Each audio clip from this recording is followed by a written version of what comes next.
The audience for my unit is teachers who are in the beginning phases of Idaho Core Standards implementation. The title is Creating Practical Curriculum Maps Aligned to the Idaho Core Standards. My central text will be the Common Core State Standards, or the Idaho Core Standards as we call them, and a unit that is currently being taught. My essential questions are, how can I create a practical curriculum map aligned to the Idaho Core Standards? And why should educators align curriculum to the Idaho Core Standards? I also have a couple of guiding questions to help keep teachers focused on the essential questions.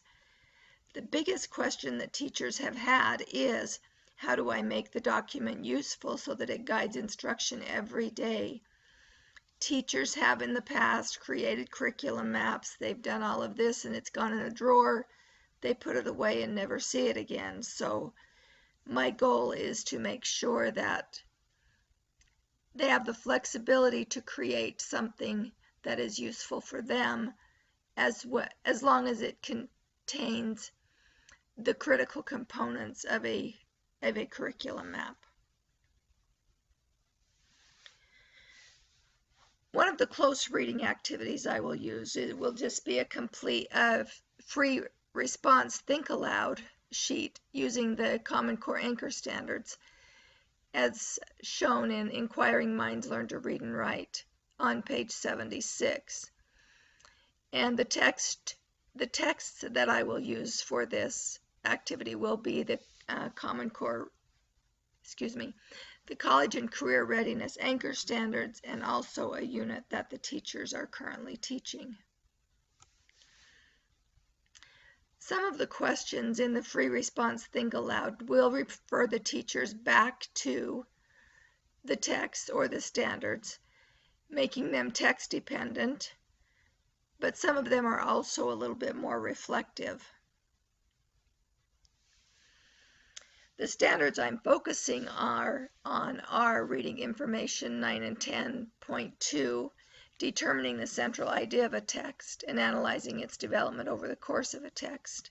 I think this is important to understand what the standards are and where they came from.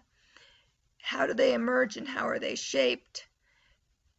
And it's been interesting to use the standards to create a unit on the standards.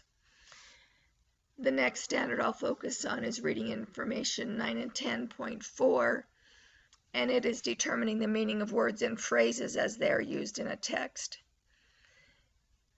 I chose this standard because there are a lot of specific academic vocabulary words that it's important that we, as educators, are all on the same page when we are talking about specific academic words such as close reading. Exactly what does that mean?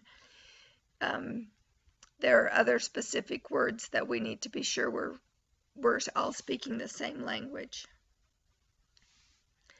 The writing standard is Writing 9 and 10.6.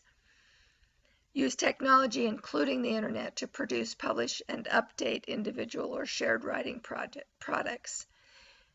The ultimate goal or the end product of this unit is for the teachers to post their curriculum maps to the district website, with the primary audience being the teachers, specifically a new teacher that is hired into the district. The secondary audience, of course, would be the students and the parents, and we'll be working on specific documents that are more relevant to those audiences later. And the speaking and listening standard I'm focusing on is Speaking and Listening 9 and 10.4, which is to present information, findings, and supporting evidence clearly, concisely, and logically. The ultimate goal of this unit is for the teachers to become fluent in the standards, to understand what they are, to understand that to understand the shifts in their teaching, and to understand that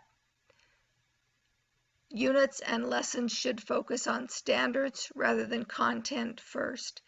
and we'll be moving into assessment in the next step.